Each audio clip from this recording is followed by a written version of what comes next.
Olá a todos, bem-vindos a mais uma conversa da Look Mag. Hoje estou mais uma vez a transbordar de alegria, porque eu sou uma rapariga cheia de sorte. E comigo tenho hoje o Mark, fundador, letrista e baixista dos Chameleons. É Hey, verdade! O Mark, hey. o Mark está para chegar a Lisboa e ao Porto para dois concertos e nós não podemos deixar passar em branco o regresso dos grandes, enormes Chameleon Vox ao nosso país. Mark, first of all, thank you. It's a enormous pleasure to have you here with us because you have been an inspiration for all of us all over the years since the 80s. So thank you so much. Thank you so much. I mean, I love Portugal, mate. For a long time, one of my most memorable, precious memories was the first time I came there in, I think it was 83. Mhm. Um, 2 nights we did in Lisbon, and it was fantastic. And for a long time, I mean, it was most of my favorite experiences. I didn't want to leave, actually. They had to drag me to the plane. I'm like, I'm not, it was December, and I'm like, I'm not going back to London. I'm No. staying here. Yeah, yeah, it was Bad really time, good. and in Lisbon is great. Mark, I Yeah. have to ask you something because Hmm. now you are not called Mark, you are called Vox. And everybody asks Box, me, yes. you have to ask him why. What is behind Oh. this change of name, my dear? Well, there's two real reasons for it. One reason was um, I went through an experience between December and early January that completely transformed me. It was a life changing experience, and I felt for the first time in the wake of that experience, I felt that I'd found my authenticity for the first time in my life. It was the first time I wasn't masking in social situations and stuff. I wasn't masking. I mean, the only time I wasn't masking before was when I was on stage. But when I came off stage, I'd be masking just like everybody else. Well, not everybody, but most other people do. And I was carrying a lot of trauma from my childhood and all that stuff. And therapy was too slow. 1 hour a week was too slow because it was so deep. So I had this experience. I was able to release all this trauma, find my authenticity, and it's transformed me. It's. I think I've taken a major step towards my own healing, and a major step towards being like, which is what we all want, which is the best version of myself that I can be. So I wanted to distinguish who I am now from who I was that then. I'm not that trauma driven, frightened, insecure guy anymore. And so obviously Mark Burgess is still a part of me, obviously. But I wanted to make that distinction, right? I wanted to mark it. And the second reason is when I thought about it, I realized that Mark Burgess was a name I was given. I had no choice over that, right? It was a legality. We're christened when we're babies, and we're given this name, and it doesn't define us. It's just for legality. It's our egos are formed by our experiences, and whether there's trauma or there's not, that's true. Our environment, our parents, everything else forms our personality, but it's not really who we are, right? Because before that, we were still aware. You know what I mean? We were awareness, and then around the age of 3, our ego starts to form, and our personality starts to kind of come together, and that's very much influenced by our environment. So, I wanted to choose a name that I felt defined me, who I am, right? And I'm a singer, And you're a so I singer. chose Vox. Yeah, but Vox is Latin, as you know, for voice. So I am the voice, and that's how I've defined myself, Yeah. right? I've defined myself by being a voice. That's how I found my definition. And now that I have that degree, I feel, of authenticity, I wanted to reflect that. So I'm asking people politely to use my chosen name rather than the one that I was given, which to me means nothing really, right? Nothing. No, it doesn't really mean anything because I mean I have no, I have a wider extended. I have some cousins that I'm still in touch with and everything, but both my parents are gone. Yeah. You know what I mean? So it's not like I have to cling to the family name. I have no children of my own, unfortunately. I missed out on it. So yeah, I'm gonna choose a name. And it's not really that for Manchester. It's not that unusual, right? Mm-hmm. I Mm-hmm. mean, we have one of our crew who we love. Everyone calls him everyone calls him Dingo. Everyone Ding. calls him Ding. It's not his name. His name is Simon Archer, but nobody ever calls him Simon, right? It's not it, where I grew up. It's normal for you to have a name that you identify with rather Yeah. than the one that you were christened with. It's not that unusual. But I suppose, I have been seeing a lot of posts where people think I've lost my mind, but I haven't. No, I you haven't found it. lost. You found it. Exactly what I was about to say. I found my mind, not lost it. So, and I mean, in my life, I've had touches of happiness, I've had fleeting happiness, I've had moments of happiness and moments of joy, but not prolonged happiness. And now I'm in a state of kind of prolonged happiness. I've never really had that in my life before. That's good. So, yeah, and I got engaged recently. Ah, So, yeah, congratulations. thank you. And that was a process because the person I got engaged to was a tremendous inspiration. My partner Ina has been a great mentor for me and a great teacher, um, because she understands psychology, and she understands trauma, and she understands how that can cause personality disorders of various kinds. And because she herself is ADHD, so when she researches something, she goes right into it. And psychology is a big interest of hers, and she's been a tremendous inspiration for me and a great muse, actually. That's She's wonderful. inspired. She's inspired quite a lot of the new records. So, yeah, I mean, I wanted to kind of reflect all of that, really. Yeah. Although she refuses to call me Vox, she says, "No, you're Mark. You're always going to be Mark to me." She's the only one. She's the She's the only only one. one. Yeah, the only She's one the only one allowed. I'll take it from. Yeah, exactly, exactly. My dear Vox, I want to ask you another thing because you Mhm. are one of the personalities in the music that we really admire. Because when we were in the 80s and we like dark, strong, and pushing, feeling music, the Chameleons were one of our choice. And you Thank were you. discovered by John Peel, another Yeah. great name and a big influence on the life of everybody that enjoys and live music by then. How did it happen? Do you remember how did it happen? Well, first of all, I got lucky. You got Um, lucky. yeah, I got lucky. I mean, it just so happened that two of the guys that I went to school with as a child, that I'd known from about 10 years old, evolved into two of, in my opinion, my humble opinion, two of the finest guitar players Manchester's ever produced. I mean, these two guys were incredible together. Although Reg was a bass player at that time, but he basically what he did was he took everything that he did on the bass and he took it to the guitar, right? And then they needed a bass player and a singer, and that they wanted me after seeing me play with this punk band that I had just for fun. But I got lucky because I mean I think that a big reason why we have that kind of the band inspired that kind of emotion was down to the guitars more than anything else.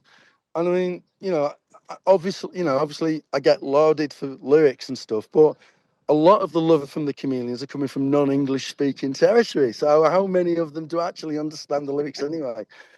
Even though the sound of the lyrics are as important, I choose expressions that A, say what I want to say, but B, are sonically right.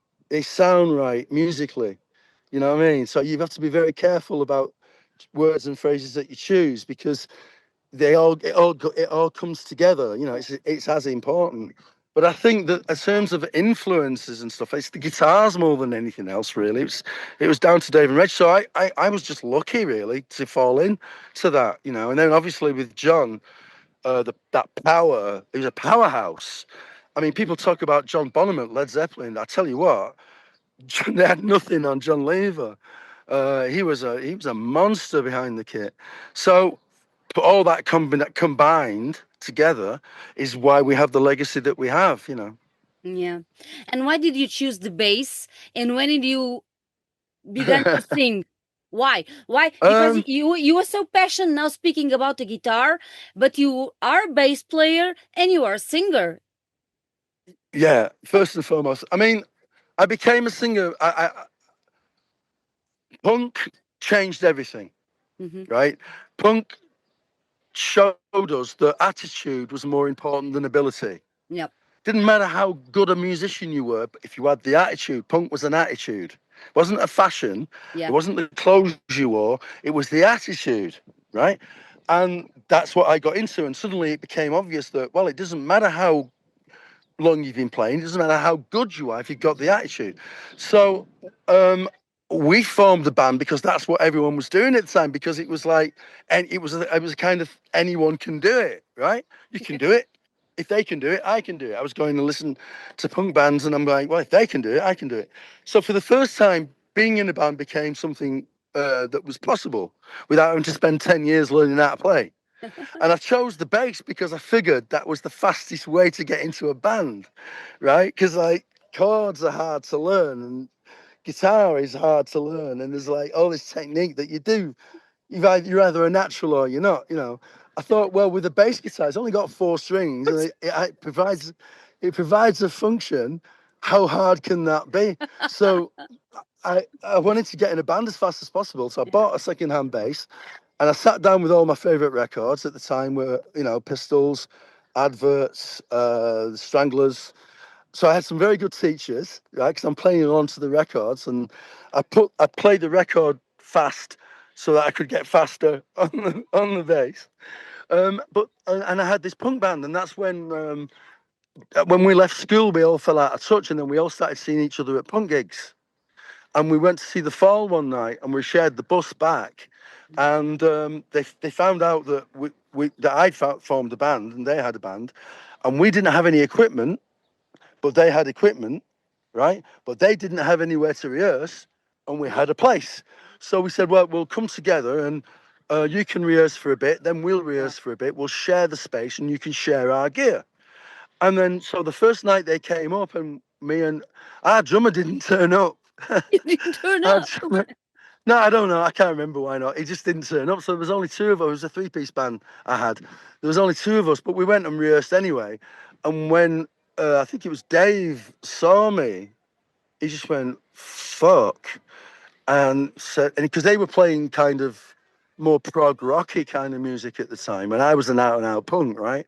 And they were still playing, they were still doing Rolling Stones and Who covers and stuff like that. So he saw me and he just goes, I want him in the band, right? I want him in the band. And the guy that I was with, he was going to Oxford University to do literature anyway, and I was going to go and do drama. That was my plan. I wanted to be an actor. Yeah, I So read about that. I wanted to be an actor. So, but then Dave and Reg were saying to me, because they had a three-piece band called Years. Like I said, they were doing like Stones covers and stuff. And so they came to me and they said, like, we want you to join our band. And I'm like, and I couldn't stand the drummer. I couldn't stand their drummer. He was a misogynist and arrogant. I couldn't stand him. And I said, like, I have to say no to you guys. I can't, I don't want to be in a band with that guy. So I went, oh, okay. So they went away. So they sacked the guy. They sacked the drummer, and they'd been together a long time. Yeah.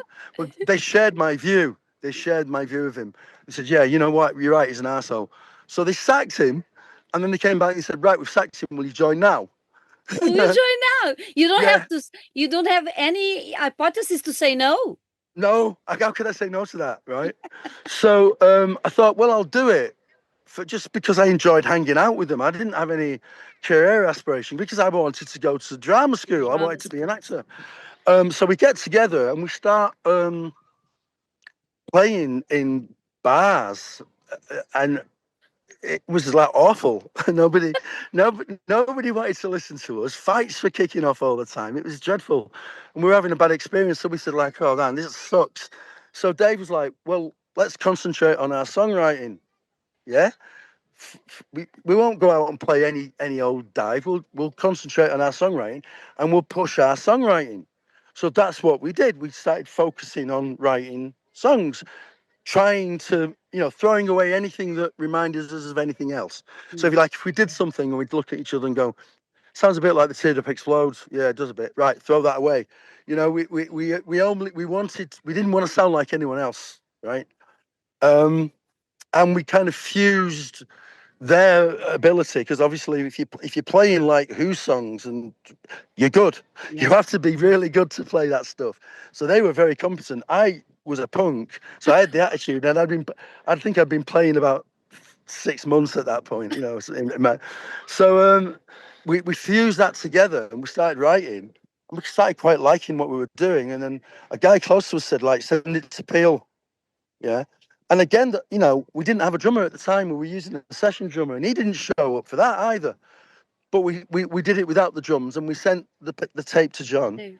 And he wrote back and said, that sounds really interesting. If you do a studio session, let me hear it. So we ran with that. We sold everything that we didn't immediately need, took 2 days in a studio in Rochdale called Cargo, recorded a demo, a proper one, with drummers this time, with a session guy. Me and Dave raced out of London, waited for John Peel outside the BBC, collared him, showed him the letter, gave him the tape, and he went, can you give me an hour? So he said, I'm not going to listen to it while you're sitting there looking at me. You know, you go get coffee and I'll meet you in an hour. And he comes back after an hour and he's like, this is actually really rather good. And we're going, oh, thanks. You know, and this is like, and we didn't even have a name.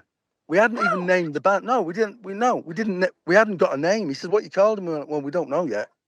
He said, well, I would think of a name fast if I were you. He says, I'm going to play it to my producer and we'll call you. And that was on a Thursday, right? Or Friday. I think it was a Friday. It was on a Friday. So we go back to Manchester and we're really happy because we met John Peel and he likes our tape, you know, not really expecting anything. And on a Monday morning, because Dave gave him I was living still at my parents at the time, and he gave him our phone number. My parents' phone number.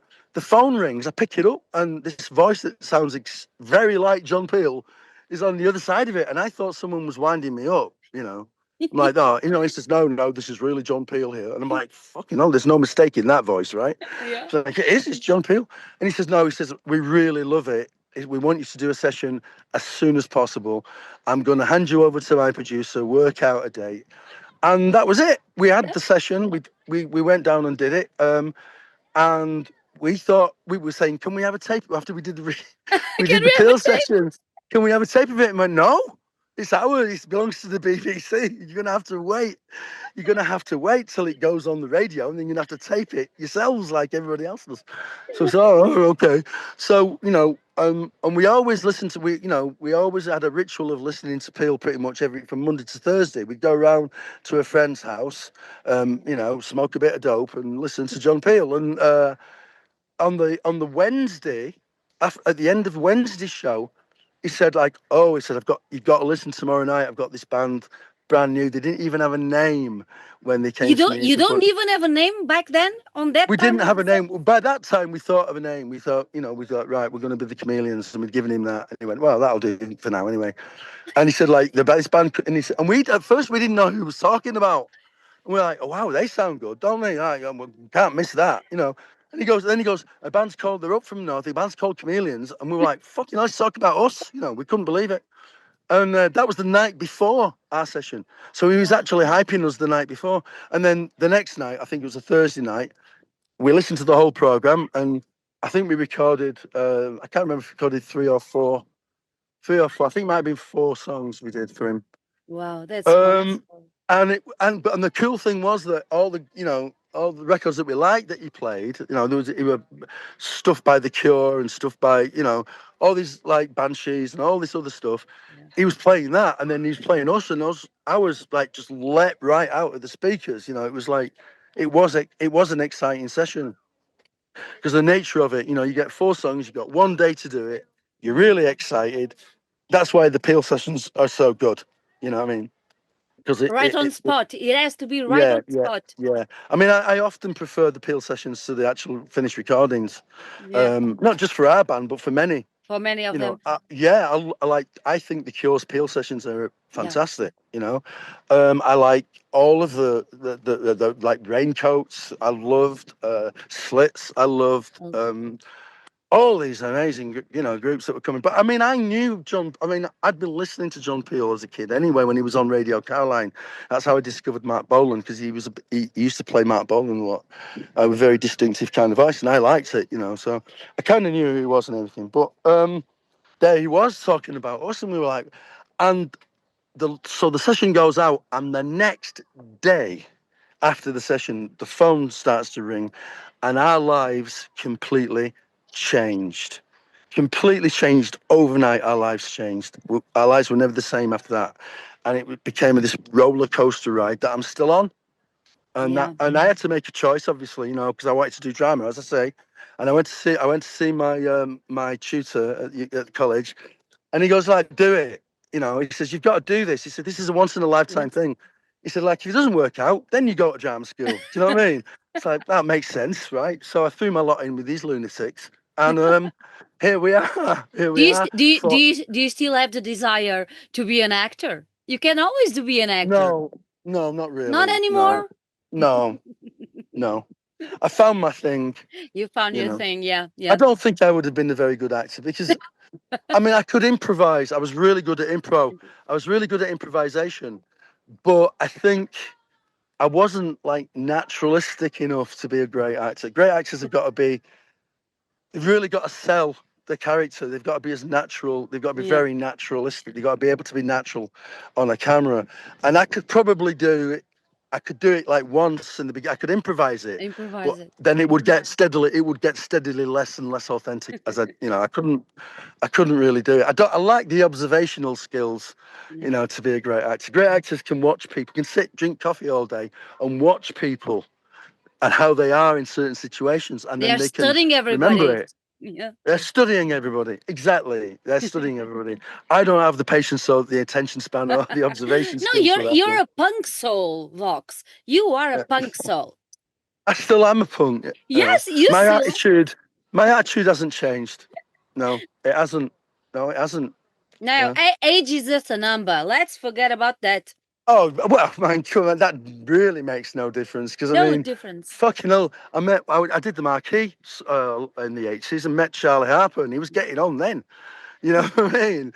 And he's like, Charlie was great. I mean, and he was a great example to us all. It doesn't matter how old you are. No, Absolutely, age has absolutely. no relevance. No No relevance. relevance. No, no. Although I was a big fan of Alex Harvey as a kid, and I found out that he was like 45. I was like, whoa, that's ancient. I didn't realize he was that old. But it doesn't matter. It No, doesn't. it No, it doesn't doesn't matter. matter. It doesn't matter. I mean, you know, I happen to, I think in music performance, especially, um, good writers, good performers, they get better with age. You know, they. Absolutely. I mean, Absolutely. just the other day, actually, it's funny you're saying. Where I think yesterday or the day before, I saw a Facebook thing Hmm. celebrating Rick Buckler's birthday for the first 69, and I'm like, 69. Rick Butler's 69, and he looked amazing, Amazing. and he was photographed with his wife, who's very beautiful, and I'm like, wow, man, that's incredible, and he's as good as he ever was, A Which great example. we're going to see that close up in a couple of months because we've ended up on the psychedelic first tour in America because the Yes. mission can't do it because unfortunately Wayne got ill. So and they're good friends of ours, so we're kind of sad about that. But Yeah. their management got together and said, like, right, Chameleons can do it. So we're doing. I think we're only doing about 10 or 11 dates or something like that. So we can't because we've got our own dates in the same territories a little bit later this year when our album comes out. That will But be we're gonna fantastic. see Rick Yeah. close up, and I've heard he's a great guy, so I'm looking forward to that. Yeah. Vox, tell me one thing. Chameleons have a reformation of elements of members of the band in 2021 because Reg is there, you are there, Mm. but now you have Yeah, well, Stefan, well, you I have mean, Danny. I was doing Chameleons Vox, Yes, yes, yes, yes. and Chameleons Vox wasn't really meant to write new songs. Mm-hmm. It wasn't about that. It was about keeping the legacy of the band alive. It was actually John who put Huh? that together. Yeah, it was John who put it together, and he's like, I had this thing. He was doing something similar, and he was calling it John Lever Second Skin, and he asked me. Would I come and do a gig with them? Which I did. I did a gig in Manchester with them at the Roadhouse in Manchester, and it was great. It went really well. So then he says, "Well, we're doing the Manchester Poly, and will you do that one?" And I said, well, you have to buy me a plane ticket because I'm in America and I'm not going to be. So they said, well, we'll take care of that. And I did another one. And this is like, we'd like to keep it going. I said, well, that's fine, but I'm not going out as John Lever's second skin. You know, we have to think of something else. They said, well, what can we do? What can we do? We can't, you know, we can't call it Chameleons. And I said, no, we can't. But I am the voice of the Chameleons, so we call it Chameleon Vox. Chameleons Vox, Bucks. right? And then we're not kidding anyone. We're not pulling the wool over anybody's eyes, you know. Yep. So that's how Chameleons Vox died, and it wasn't meant to take it any way forward. But when Reg came back, unfortunately, John, we'd lost John by then. But Yeah. when Reg came back in, I'm like, well, this isn't Chameleons Vox now. This is it's not the Chameleons, but it's Chameleons because A that's new what life for chameleons. yeah, well, me and Reg are chameleons, so call it what it is. Yeah. I mean, sometimes promoters say the chameleons, and at first we were getting umpty about it, but we don't do that on our records and stuff. If promoters do that, then they do it. It's got to the point where we can't really control that anymore. No. But you know, out of deference to John and to Dave, we just call it chameleons because that's what we are. But me and Reg are chameleons. But now we've got Danny and Todd and Stephen. We are chameleons. We're all chameleons. They contribute. They're extremely talented. For the first time, me and Reg were like, now we can take music forward. Now we've got the people we need to go into new territory. So that's how it evolved, and that's how it started, you know. And it came very quickly. The new album. In fact, we had a lot more material than we could use. We had to, in the end, we had to say, okay, what is the best of what we've done? And we ended up with, it's only 7 of all the songs we worked on were works in progress. We ended up with 7, but that's 42 minutes of music. You know, like there's a track called David Bowie Takes My Hand. That's about 8. It's 8 minutes and change, but it's a great piece. It doesn't feel like it when you hear it, but it's a great piece of music. You know, it's a really great piece of music. And then we've got another song called Feels Like the End of the World, which is about 6.5, 7 minutes or something.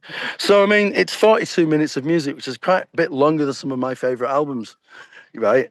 But yeah, I mean, it came very quickly and very easily, you know.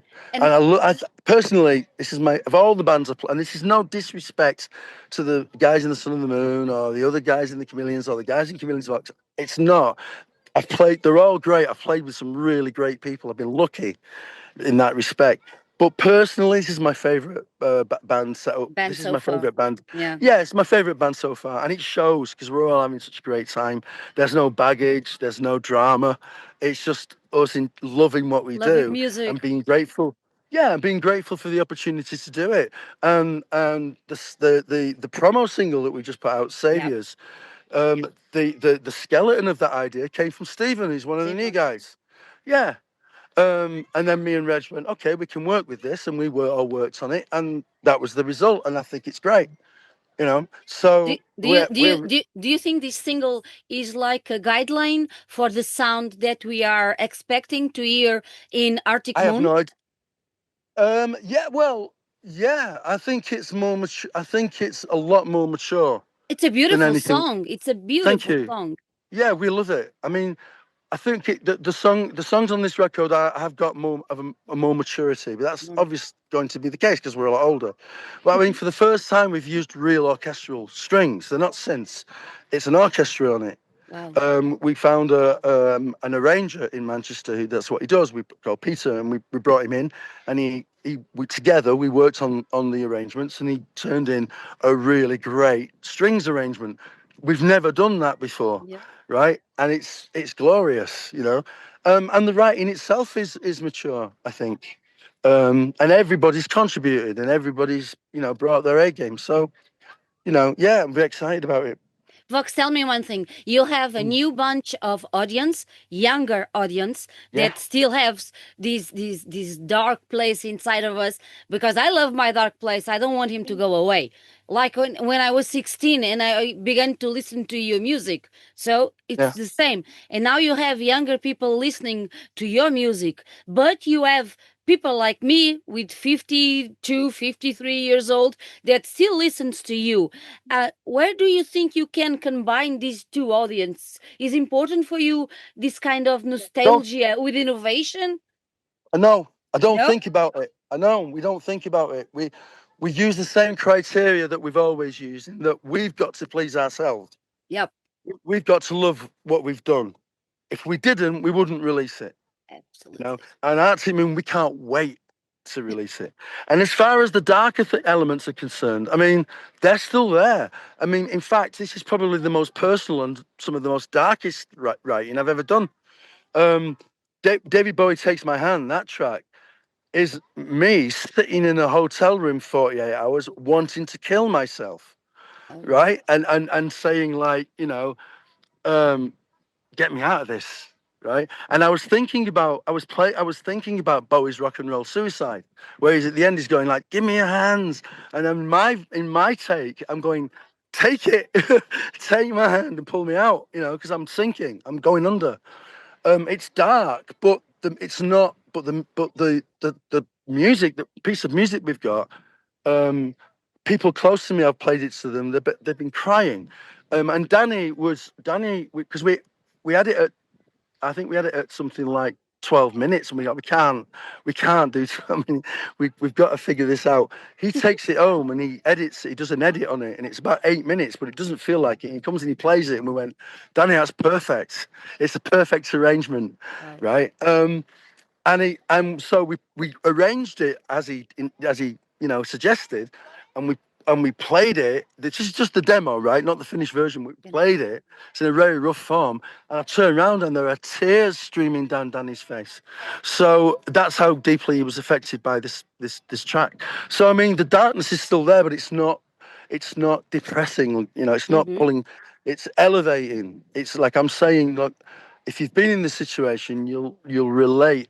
And everybody at some point or other gets to that point where they just think, fuck it, I can't do this anymore. It's Yeah. just I'm checking out. And unfortunately some actually do. And others, they find the inspiration to keep fighting, Right. you know.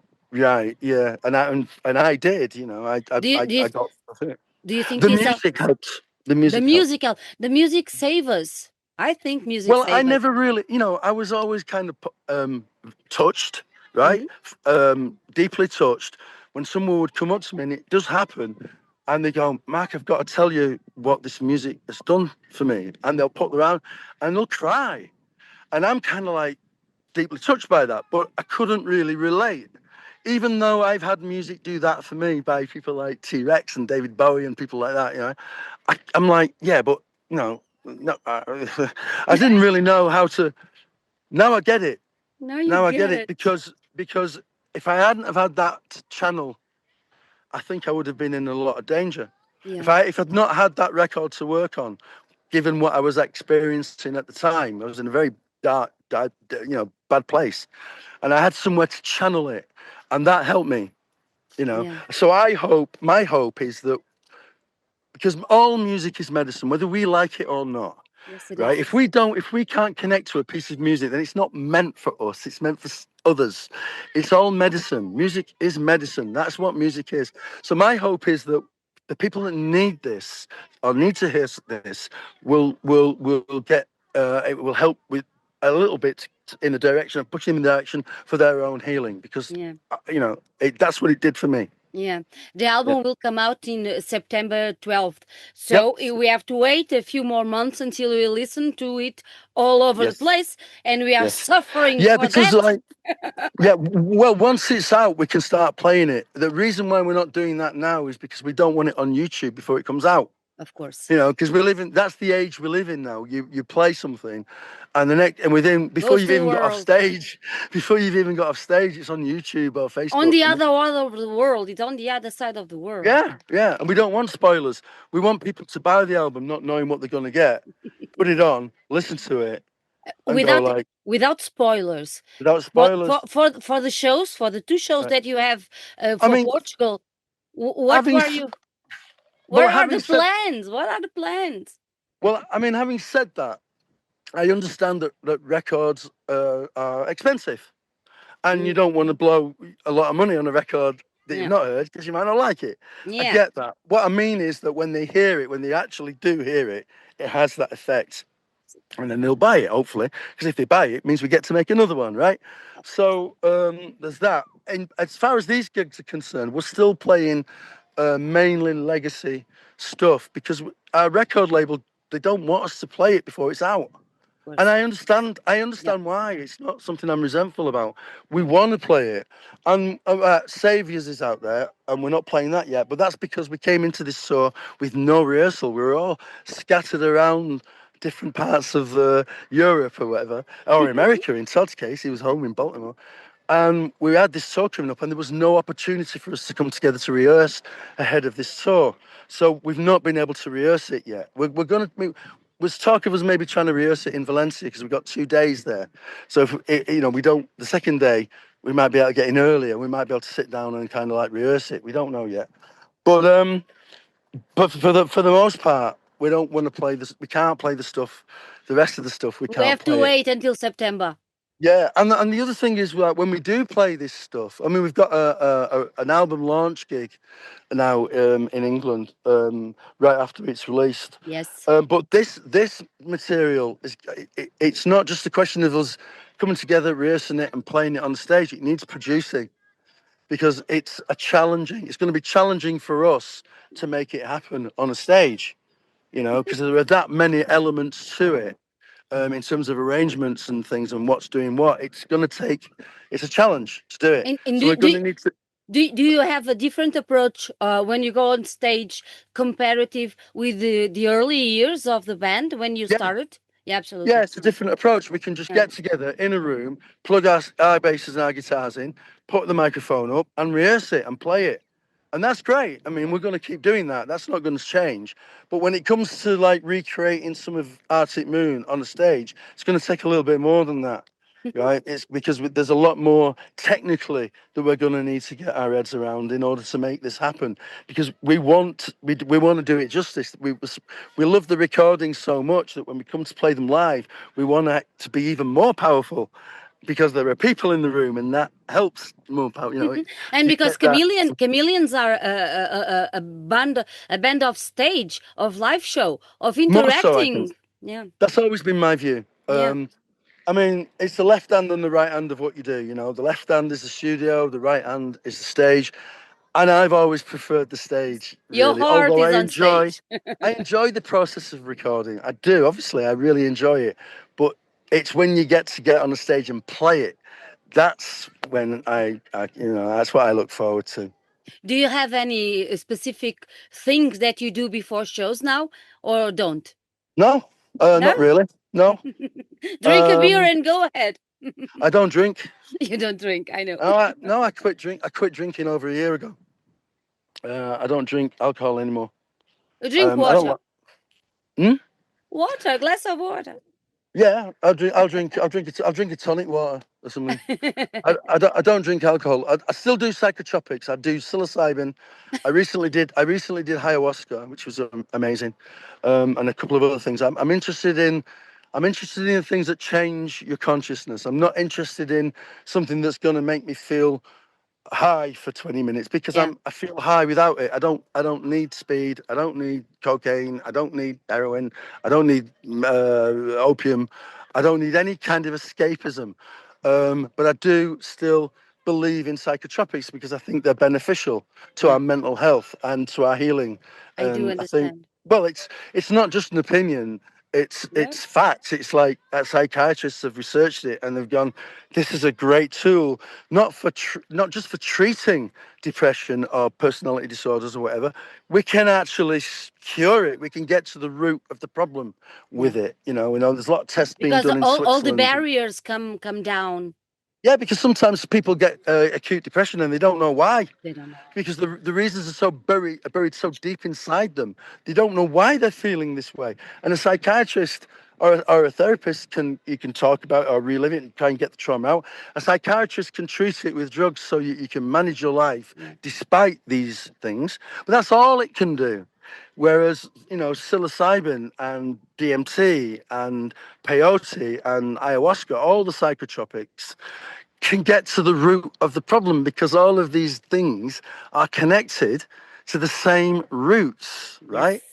You know, I mean, with the exception being something like ADHD, because that's different, because that an ADHD brain is wired differently, Yeah. right? That's not it's not related to, although it can help with that as well. It's not related to trauma or Trauma. Yeah. Yeah. yeah. No. I mean, obviously those things can accentuate it, make it worse. But ADHD is your brain's wired differently. You know what I mean? It's just a fact, and now we've discovered why that behaviour. It's not that they're not to blame for their inabilities to react to live like a neurotypical person. They're neurodivergent. That's what it means, right? Your brain's Exactly. wired. Your brain's wired differently. So, Yeah. but in terms of other things like depression and other trauma-based personality disorders, it works. It can cure it. And then you can talk to people that have participated in those tests in Switzerland, have said, I've got my life back, you know, because they were so crippled by their depression or crippled by their mental health or lack of mental health that, you know, they couldn't fucking function. Their relationships were disintegrating. They couldn't connect. And they've had their lives changed. So I'm very interested in that still. I'm not going to quit that. But It, nothing else. I don't do anything else. it's wonderful to see the spot that you are in your life. You are so calm and so clarity in your mind. It's beautiful to see. Well, there's still work to do, right? Of I have course, to but continue. It's not. Yeah, I'm going to go. I'm going to keep this. I'm going to keep this journey going, because self-regulation is something I've got to work on. That Mm. impulse reaction that sometimes we have in a situation, you know, we react emotionally and impulsively, and it's not good for us because it fucks our day up. You know what I mean? Yes, it There's no does. like we need to be we need, you know, and I'm a man, right? So I have a disadvantage over women because women are rational. Men aren't. Men are purely emotional, right? They are emotional. We're still children in a lot of ways. So you know, I've got to learn that. I've got in my partner a really good teacher and a really good mentor, who's like steering me through. And she, you know, we're very much in love. And we're both growing. It's not, you know. She says to me regularly, you know, well, you know, you're helping me grow, just like I'm helping you grow. You know, we challenge each other. It's not about being, you know, your soulmate, being in perfect sync, in perfect harmony. That's stagnation. You Yes. know, your partner's got to challenge you to be better, yeah, and realize things and learn things. And the only way you can do that is by challenging in a loving way, not in a toxic way. When it gets No. toxic, that's when you've got to like get out. Get But out. it's possible. It's possible to have a really close, deep, loving relationship where you are challenging each other to evolve and grow and heal and get better. Because we want, you know, Ian and I want to be the best version of ourselves for each other as well as for ourselves. Ourselves first, right? And For then each ourselves, we do it other. for ourselves. You don't do Of it for course. somebody else, No, right? no. You do it for yourself. You do it because you want it for yourself, right? You know, you want self-love. That's very important. You can't love anybody unless you've got self-love. You can't do it. You can't give somebody something that you don't have. Of You can't course. give somebody a gift you don't possess, right? So you have to have that love of self, and then that becomes like this bottomless. It's not like a bank account that's got a finite amount in it. It's endless, and then you want to give that to the people around you, and they receive it, and they feel like they want to give it back, and you get an exponential spiral, right? That's love. That's being in love. That's true love, right? That's what true love is. If you ask somebody, why do you love me, and they say, well, you know, you make me feel great, and you make me feel strong, and you make me feel clear, and you make me feel. What is the common denominator in all those things? You Me, make me me, feel. me, me, me, me. It's what you do for me. That's not love. Love is not a taking thing. What we do You for know, each all this, other. I'm human, I need to be loved. No, you don't. You should have that anyway. You should have that for yourself, right? It's not something that you need, it's something you want to give. That's true love. That's true love. So, yeah, yeah. But Vox, if you could go back in time, 44 years when all started in a band, what would you say to the young Mark back then in Manchester? What advice would I give to young Mark in 1981? I think I'd say to him at this juncture, if I was to do it right now, time travel, I'd say trust the process. There's going to be some incredible highs and there's going to be some really deep troughs, down points, and a lot is going to test your sanity. But trust the process, because it's a progression that it's definitely going to be worth it in the end. Where when you get to the point of your timeline where I am right now, you're going to understand that the journey was worth every step, painful or joyous. It's going to be worth it. There is a purpose to it. There is a progression to it. There is everything that's going to happen is meant to happen. Keep that in your mind. Don't get down. Don't lose, heart. Trust the process, and everything's going to work out great. That's what I'd say to him. Yeah.